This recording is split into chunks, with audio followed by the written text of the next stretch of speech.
I still remember the way the old wooden floor creaked under my feet that night, the scent of rain and pine drifting through the open window. As I stood in my grandmother's kitchen, my hands tracing the faded initials she carved for me so many years ago. Have you ever felt like you were just a guest in your own family? Like the place you loved most was slipping away? One whispered conversation at a time. What would you do if the people you trusted most decided your memories were just assets to be traded? Before I dive into my story, I'd really appreciate it if you could let me know where you're watching from in the comments. And if you'd consider subscribing to my channel, it would mean the world to me and help me keep sharing more stories like this. Thank you so much for being here. My name is Julia Monroe, and if you had told me a year ago that I would one day sell the only place that ever truly felt like home, I would have laughed and called you crazy. But life has a way of shifting beneath your feet, sometimes so slowly you barely notice, and sometimes all at once, like the ground opening up and swallowing everything you thought was solid. I grew up in Boston, the older of two daughters in a family that always seemed to orbit around my younger sister. Lauren, our parents, Evelyn, and Richard were the kind of people who believed in tradition, in Sunday dinners, in keeping up appearances, and in quietly sweeping any real conflict under the rug. I learned early on that my role was to be the steady one, the responsible one, the one who never needed much and never made a fuss. Lauren, on the other hand, was the golden child artistic, sensitive, always in need of rescuing, and always, somehow, the center of every conversation. The only place I ever felt truly seen was at my grandmother's house in Vermont. It was a modest wooden farmhouse tucked away at the end of a gravel road, surrounded by pine trees and wildflowers. My grandmother, Ruth, was a force of nature, sharp-witted, fiercely independent, and endlessly patient with me. Every summer, from the time I was 8 until I left for college, I spent weeks with her, learning how to bake bread from scratch, how to plant tomatoes, how to listen to the wind in the trees and know when rain was coming. She taught me how to draw floor plans on the back of grocery lists, how to fix a leaky faucet, and how to stand up for myself, even when it felt impossible. She was the first person who ever called me by my full name, Julia Ann, and made it sound like a promise instead of a reprimand. After she passed away, the house became mine. She left it to me in her will, along with a letter written in her careful, looping script. "This house is yours, Julia," she wrote. "Not because you need it, but because you love it. I trust you to know what to do with it, even if others do not understand." I kept that letter in a small wooden box in the kitchen, next to a faded photograph of the two of us standing on the porch, her arm around my shoulders, both of us grinning at the camera. For years, the house was my sanctuary. I drove up on weekends, sometimes alone, sometimes with friends, sometimes just to sit on the porch and watch the sun set over the hills. I poured my savings into repairs, new plumbing, a fresh coat of paint, a garden that grew wilder every year. It was the one place where I could breathe, where I could remember who I was before the world told me who I should be. Lauren's life, meanwhile, was a series of starts and stops. She married young, divorced even younger, and bounced from one apartment to another, always searching for something she could never quite name. When she had her son, Oliver, our parents rallied around her, offering help, advice, and, more often than not, money. I watched from the sidelines, proud of her in some ways, frustrated in others, but always careful not to say too much. That was the unspoken rule in our family. Lauren's struggles were to be met with sympathy, mine with silence. It was a rainy Thursday evening when everything began to unravel. I'd driven up to Vermont after a long week at the architecture firm, hoping for a quiet weekend. The house smelled like pine and old books, the way it always did, and I made myself a cup of tea before settling in to read. As I reached for a mug in the back of the cupboard, my hand brushed against something wedged behind the dishes. It was a letter, yellowed with age, addressed to me in my grandmother's handwriting. I opened it slowly, my heart pounding. Inside was a photograph of her standing in front of the house, a note scrawled on the back. "This is yours, not theirs." I sat down at the kitchen table, the weight of her words pressing down on me. I wondered, not for the first time, if she had seen something in our family that I had always tried to ignore. The next day, I drove back to Boston for Sunday dinner.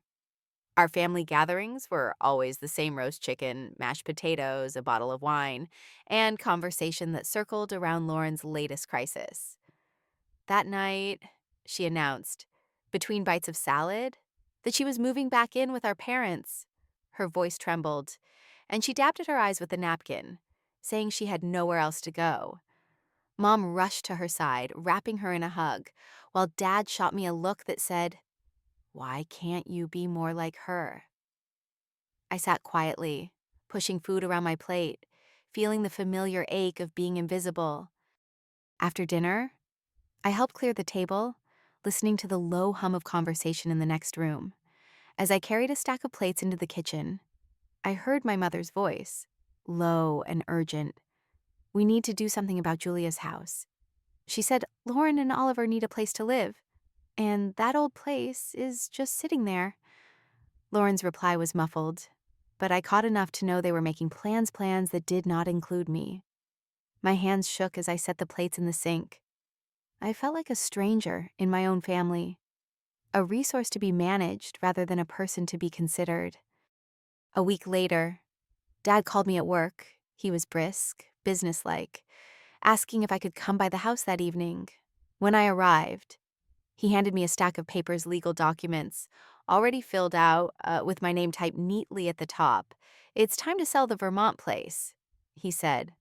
"Lauren needs a fresh start, and this is the best way to help her." Mom stood behind him, her hand on his shoulder, nodding in agreement. "If you love your sister, you'll do this for her," she said softly. I stared at the papers, my mind racing. The house was mine, legally and emotionally, but in that moment, it felt like I was being asked to give up a piece of myself for the sake of family harmony. I took the papers home and left them on the kitchen counter. Untouched, that night, I called my friend Melissa, the only person I trusted with the truth. She listened quietly as I told her everything: the letter, the conversation, the pressure to sell. "You don't have to do this," she said. "You have a right to your own life." Julia. Her words echoed in my mind as I lay awake, staring at the ceiling, wondering when I had started believing that my needs mattered less than everyone else's. The next weekend, I drove back to Vermont, hoping for clarity. When I arrived, I found the front door unlocked, the smell of fresh paint lingering in the air. I walked through the rooms in disbelief my mother had been there, rearranging furniture, throwing out old quilts, replacing the curtains with something bright and new. In the living room, I found a box of my grandmother's things: her recipe cards, her favorite mug, a stack of letters tossed carelessly in the corner. I knelt down, running my fingers over the worn paper, feeling a surge of anger and grief. This was not just a house, it was a history, a legacy, and it was being erased without my consent. I changed the locks that afternoon, my hands steady for the first time in weeks. I packed up my grandmother's belongings, tucking them safely in the trunk of my car. As I drove back to Boston, I made a decision. If my family saw the house as nothing more than a financial asset, then I would take control of the situation. I contacted a real estate agent I trusted, someone who understood the value of history and memory. We agreed to keep the listing private, only showing the house to buyers who could appreciate its story. The process moved quickly. Within days, I met Mr. Carter, a quiet man in his 60s, who had recently lost his wife. He walked through the house slowly, pausing to admire the hand-carved banister, the sunlit kitchen, the wild garden out back. He told me his wife had always dreamed of a place like this, a place where she could paint and grow tomatoes and watch the seasons change. I saw something in his eyes of respect, a gentleness that reminded me of my grandmother. When he made an offer, I accepted without hesitation, knowing the house would be in good hands. I kept the sale a secret, telling my family only that I was thinking things over. I avoided Sunday dinners, claiming work obligations, and ignored my mother's increasingly frantic calls. When the sale closed, I transferred the money to a new account, one they could not access. I felt a strange mix of relief and sadness, as if I had finally cut the last thread tying me to a version of myself I no longer recognized. The truth came out sooner than I expected. One Saturday morning, my parents and Lauren drove up to Vermont, planning to measure the rooms for new furniture. They used an old key to let themselves in, only to find Mr. Carter and a local police officer waiting for them. I arrived an hour later, summoned by a panicked phone call from my father. The scene was surreal. My mother sitting on the porch steps, pale and shaking. My father arguing with the officer. Lauren crying in the car. Mr. Carter stood calmly by the door, his presence a quiet reminder that the house was no longer ours. My father demanded that I explain, his voice rising with each word. "Tell them this is your house, Julia. Tell them we have a right to be here." I looked at him, at my mother, at Lauren, and felt a wave of exhaustion wash over me. "This isn't my house anymore," I said quietly. "I sold it. It belongs to Mr. Carter now." The silence that followed was heavy, broken only by Lauren's sobs. My mother stared at me as if she didn't recognize me. My father's face turned red, his hands clenched into fists. "You had no right," he said. "We were going to sell it for Lauren. You've ruined everything." I stood my ground, my voice steady even as my heart pounded in my chest. "The house was mine. You made plans without me. Now I've made my own." The officer explained the situation to my parents, making it clear they had no legal claim to the property. Mr. Carter, ever gracious, declined to press charges, but asked them to leave and not return.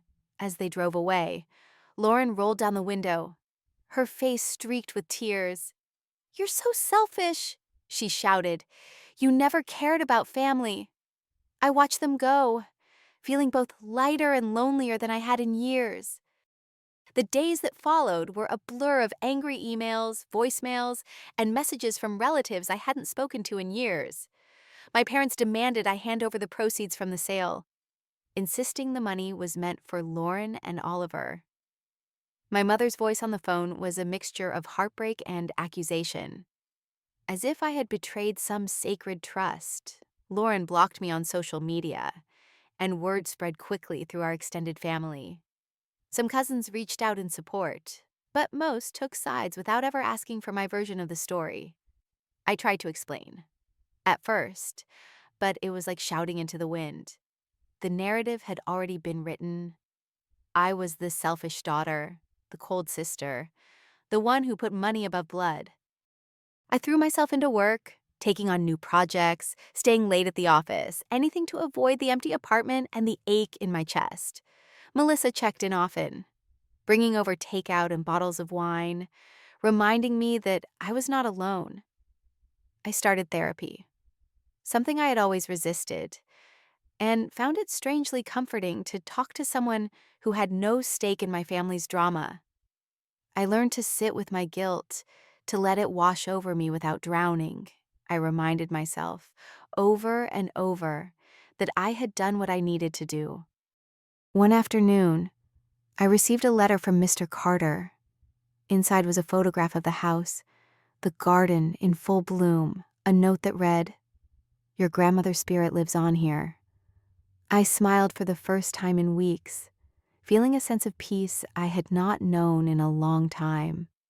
I began to make small changes in my own life, planting herbs on my balcony, cooking recipes from my grandmother's old cards, inviting friends over for dinner. I realized that home was not a place, but a feeling, one I could carry with me wherever I went. As the months passed, the silence from my family became a new kind of normal. The holidays came and went, quieter than usual. My parents sent a card, Unsigned. Lauren sent a photo of Oliver, bundled up in a new winter coat. I replied with a simple message: "He looks happy. I hope you both are well." There was no response, but I did not expect one. I had learned to let go of expectations, to accept that some wounds take time to heal. I found myself thinking about my grandmother more often, remembering the way she would sit with me on the porch, her hands wrapped around a mug of tea, her eyes fixed on the horizon. She had always encouraged me to trust myself, to listen to the quiet voice inside that knew what was right. I wondered what she would think of everything that had happened, whether she would be proud of me for standing my ground or saddened by the rift in our family.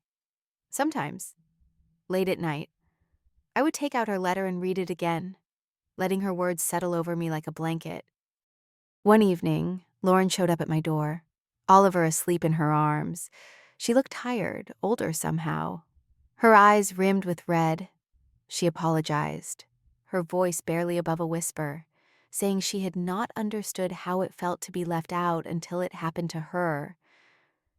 She told me she was sorry for assuming the house was hers, for not seeing how much it meant to me. I hugged her, feeling the old anger slip away, replaced by something softer. We talked for hours, sharing stories, laughing at memories, finding our way back to each other. My relationship with my parents remained strained, but there were small signs of thaw. My mother called one afternoon, thanking me for setting up a college fund for Oliver with part of the money from the house. My father sent a brief email, acknowledging that perhaps they had not handled things well. It was not an apology, not really, but it was enough. I visited them for Sunday dinner, sitting at the same table where so much had been left unsaid. The conversation was awkward at first, but gradually, the old rhythms returned. We talked about work, about the weather, about nothing and everything. I still miss the house in Vermont. Sometimes, late at night, I would close my eyes and picture the way the light filtered through the kitchen window, the sound of rain on the roof, the smell of bread baking in the oven. I thought of my grandmother, her laughter echoing in the halls, her wisdom woven into every corner. I knew now that letting go was not a failure, but a choice, a way to honor her memory by living my own life, on my own terms. I am not the same person I was a year ago. I am stronger, more certain of who I am and what I deserve. I have learned that family is not about sacrifice without end, but about boundaries, respect, and the courage to stand up for yourself, even when it hurts. I have learned that it is possible to love people and still say no, to forgive without forgetting, to move forward without looking back. If you have ever felt invisible in your own family, if you have ever been asked to give up a piece of yourself for someone else's happiness, know that you are not alone. It is not selfish to protect what matters to you. It is not wrong to choose yourself. Sometimes, the hardest thing you can do is to let go of the roles you have always played and step into the person you are meant to be. Sometimes I wonder if my family will ever truly understand why I did what I did, or if the echoes of that old house in Vermont will always linger between us. But I know now that choosing myself was not an act of betrayal. It was an act of survival. I still carry my grandmother's lessons with me, and I see pieces of her strength every time I look in the mirror. Have you ever had to walk away from something you love to protect your own peace? What would you have done in my place? I hope my story reminds you that it's never too late to draw your own boundaries, even with the people you love most. Thank you for listening, and I'd love to hear your thoughts or your own stories in the comments below.